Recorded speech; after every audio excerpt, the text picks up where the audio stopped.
cheveu sur la tête à Mathieu. Il n'y a qu'une dent, il n'y a qu'une dent. Il n'y a qu'un cheveu sur la tête à Mathieu. Il n'y a qu'une dent dans la mâchoire à Jean. Et il n'y a que deux testaments. Merci Paul Naref, merci beaucoup. Comment ça va Laurence? Mais ça va bien. Alors ce matin, vous allez nous parler des raisons, enfin comment dire, des problèmes de perte de cheveux. Oui, On en sait un peu plus et c'est là que je comprends qu'on ne savait pas grand-chose il y a quelques années encore. Et là, je suis assez étonné. Il y a 3 raisons, je crois, qui sont à l'origine. Il y avait une première des raison. chutes du Niagara. J'ai des cheveux, j'en ai plus, c'est une chute. Et pendant longtemps, on s'est dit, c'est lié à l'hérédité.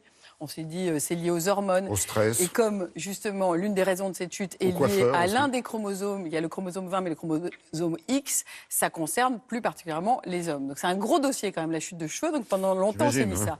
Et figurez-vous que comme c'est un gros dossier, c'est aussi un gros marché. Donc évidemment, il y a pas mal de sous pour aller faire de la recherche et du développement. Et en creusant, on trouve. Et qu'est-ce qu'on trouve? On trouve une seconde raison de la chute, qui est très intéressante, c'est la chute accidentelle.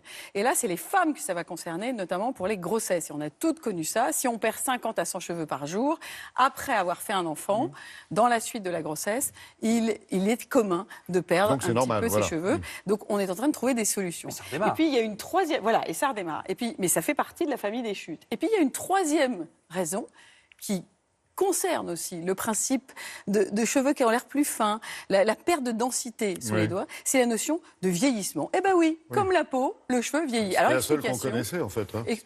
Qu'on avait franchement pas vraiment de manière scientifique prouvé. Nathalie Castex, en pharmacologie, c'est une pro, écoutez-la. On a tous un capital capillaire qui correspond à 25 à 35 cycles de vie de cheveux. Il est donc important de développer des soins spécifiques qui vont protéger ce cheveu fragilisé et renforcer la croissance du cheveu. Il est normal de perdre entre 50 et 100 cheveux par jour et on en retrouve une dizaine sur sa brosse à cheveux. En revanche, si le matin au réveil, on se rend compte qu'on a beaucoup de cheveux sur l'oreiller et qu'on en retrouve une poignée dans la douche, là, la chute n'est plus dite normale et il faut réagir face à ce phénomène qui a 2 origines. Il faut distinguer la chute progressive et irréversible. On la connaît bien, elle touche préférentiellement les hommes. Elle débute après la puberté, souvent avant 30 ans, et elle se poursuit dans le temps. Cette chute est d'origine hormonale, héréditaire. On perd plus de cheveux chaque jour que la moyenne. Le capital capillaire s'épuise et on ne fabrique plus de cheveux au final. La solution, des soins spécifiques qui vont stimuler, mais aussi prolonger la vie du cheveu pour préserver ce capital capillaire si précieux. Il existe une deuxième chute de cheveux, connue sous le nom de chute réactionnelle. Elle concerne surtout les femmes. Elle survient après un stress, après un déséquilibre alimentaire, en post-grossesse, sur une grosse fatigue.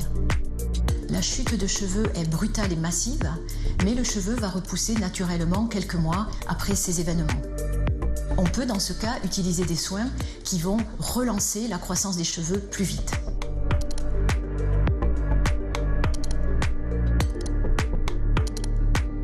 Nous avons réalisé 2 études cliniques et nous avons découvert qu'à partir de 50 ans, le fait d'avoir une chevelure moins épaisse était lié à un phénomène non pas de chute, mais un phénomène semblable au vieillissement cutané qu'on appelle le vieillissement capillaire, qui ne se résume pas juste à un blanchiment du cheveu. Il se manifeste par une diminution de la densité capillaire, une diminution du volume, le blanchiment du cheveu et un cheveu beaucoup plus fragilisé.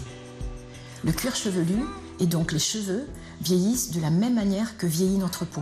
Il est donc important de développer des soins spécifiques qui vont protéger ce cheveu fragilisé et permettre une meilleure croissance de ce cheveu.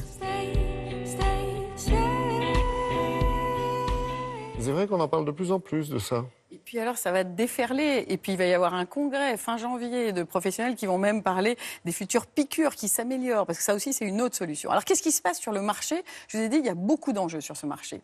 En gros, vous avez ceux qui faisaient des lotions, des solutions, shampoings, toute une routine, qui se mettent à faire des petites gélules. Parce que les méthodes, comme on dit en anglais, in et out, à la fois j'ingère, à la fois j'applique, fonctionnent extrêmement bien, notamment pour prévenir la chute de cheveux. Ceux qui faisaient des gélules se mettent aux lotions. Donc là, ça bouge. Première information. Deuxième information, dans le monde de ceux qui faisaient des lotions, qui sont leaders même depuis pas mal de temps, c'est beaucoup en pharmacie, eh bien cette notion de chute accidentelle, je vous ai dit le post-grossesse, un événement de stress important, eh bien il y a une solution. Et puis la toute nouveauté, c'est ces sérums qu'on ne rince pas et qui peuvent rattraper la perte de densité, cette notion de vieillissement. Merci beaucoup Laurence. Allez, une page de pub.